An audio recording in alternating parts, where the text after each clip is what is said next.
Estamos iniciando ya la lección número 8. El tiempo avanza rápidamente y seguimos estudiando el libro de Isaías, un libro con un mensaje especial. Y esta semana vamos a estudiar el tema Consolaos, pueblo mío. Un mensaje de consuelo que Dios trae para nosotros y de hecho ya comenzamos a cambiar un poco la temática en el libro de Isaías. Usted sabrá un poco más de esto a medida que vayamos hablando durante esta semana. Siempre nos acompaña el pastor Dani Perla para poder profundizar en los comentarios de estos días. Y este día domingo vamos a hablar sobre consuelo para el futuro. Así que queremos invitarle a usted que está en sintonía de Radio Adventista o que está viendo esta transmisión en Facebook o en YouTube a que nos acompañe elevando esta oración.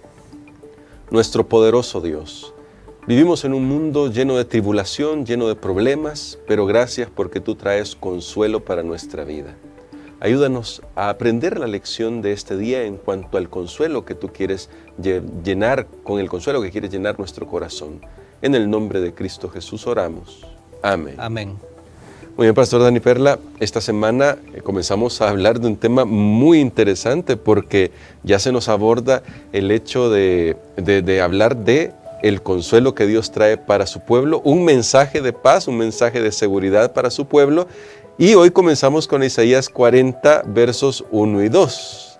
Ahora, ahí en los primeros versículos de la Biblia, y quisiera leerlos para que usted pueda comentarlos luego ampliamente, en estos primeros versículos de Isaías 40, dice algo bastante interesante.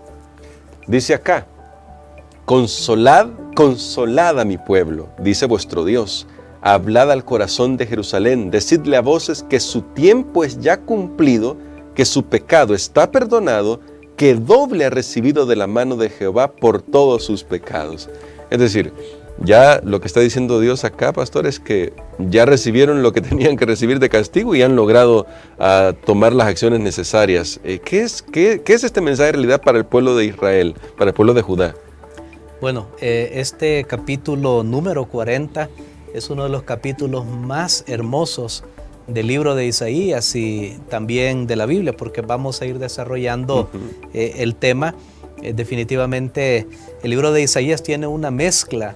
Sí. Como hemos estado estudiando, hay juicios de Dios, hay sentencias, pero también aquí hay consuelo, hay ánimo, hay esperanza. Recordemos que el pueblo de Israel había pasado por una serie de experiencias. Por ejemplo, los asirios, que hemos estado estudiando bastante, habían logrado afectar al pueblo de Dios, ese poder de los asirios.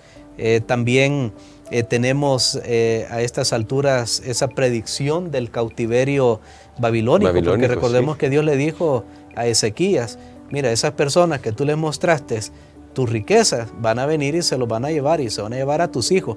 No lo voy a hacer en tus días porque pues tú te arrepentiste, pero en el futuro eso va a pasar, a suceder. Entonces había también una invasión que se anunciaba de antemano y todo esto cargaba el corazón del pueblo de Dios.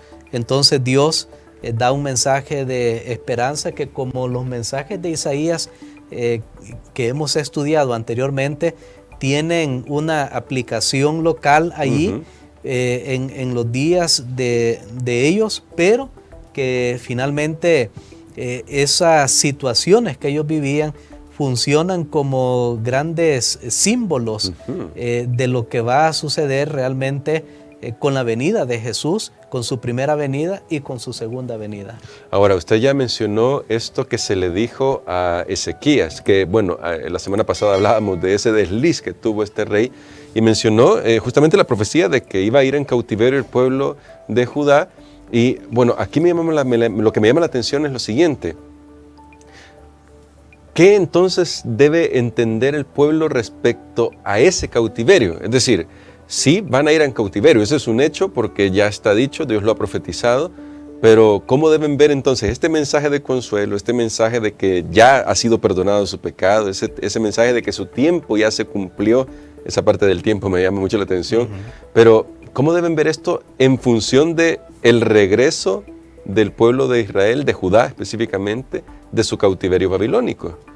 Bueno, como mencioné anteriormente, estamos hablando que esto era una predicción del futuro. Todavía en este momento no había sucedido el cautiverio babilónico, pero entonces el pueblo de Israel, cuando escucha este mensaje, ellos pueden saber con anticipación de que iba a haber un regreso de ese cautiverio, y eso significaba que Dios los estaba perdonando, porque la razón del cautiverio fue que Dios había alejado su presencia porque el pueblo se había alejado de él. Así que Dios había predicho la caída de Babilonia y que aún aquellos que habían llevado a su pueblo en servidumbre iban también a ser castigados. ¿Sabe cómo le llamo yo a esto? Y lo anoté aquí en mi lección. Un sufrimiento con propósito. Wow, ¿Por qué razón? Muy bonito, sí. Porque si yo finalmente sufro las consecuencias de mis acciones, puedo sentirme abandonado, puedo sentirme desesperado, pero debo saber que aún ahí Dios no me abandona y que desea que yo regrese a Él. Voy a sufrir las consecuencias, como lo dije, pero va a haber un propósito redentor, va a haber un propósito de disciplina, donde una persona puede reflexionar y curarse de eso que le ha llevado a ese tipo de sufrimiento o de situación.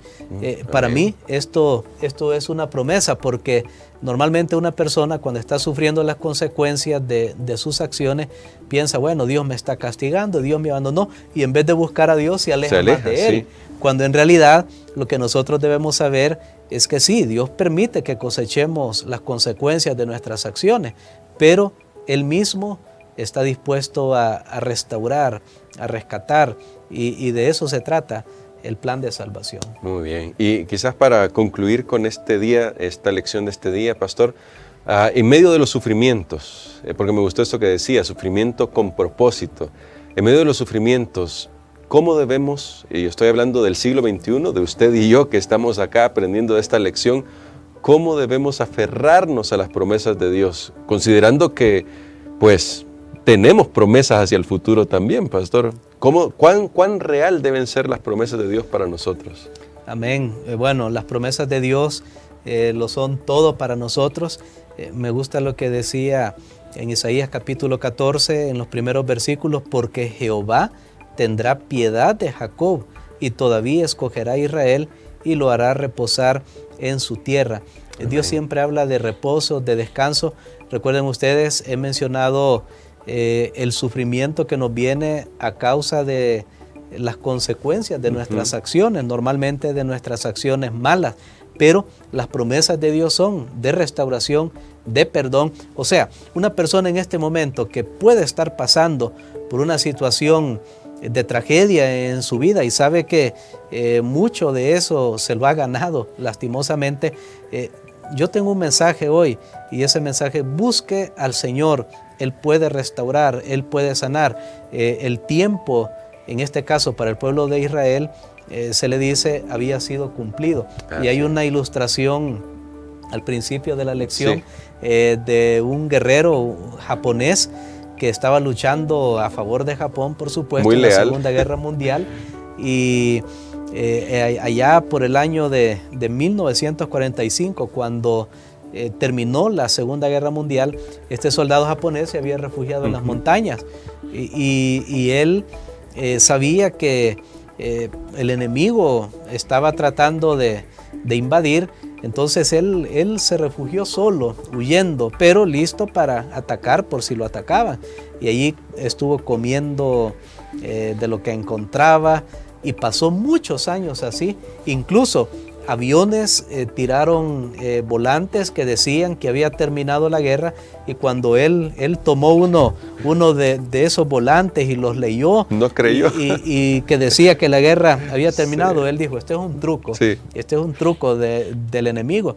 Y hasta que un día un pescador lo encontró a él, y habían pasado increíblemente 27 años. Wow. Y este pescador le dijo: es cierto que la guerra finalizó, ya no hay guerra entre Japón y los países aliados. Así que definitivamente este hombre, por gusto, si podemos decirlo de esa manera, había estado huyendo, había estado viviendo con privaciones, con escasez, cuando ya la guerra había sido terminada, pero él no lo creyó.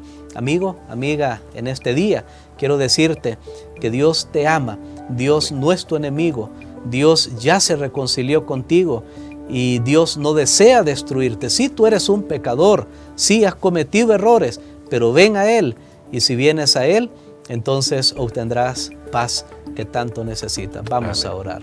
Padre que estás en los cielos, te agradecemos, Señor, porque tú siempre tienes palabras de consuelo. No hay condenación solamente, sino que hay libertad, hay también una nueva vida en Cristo Jesús.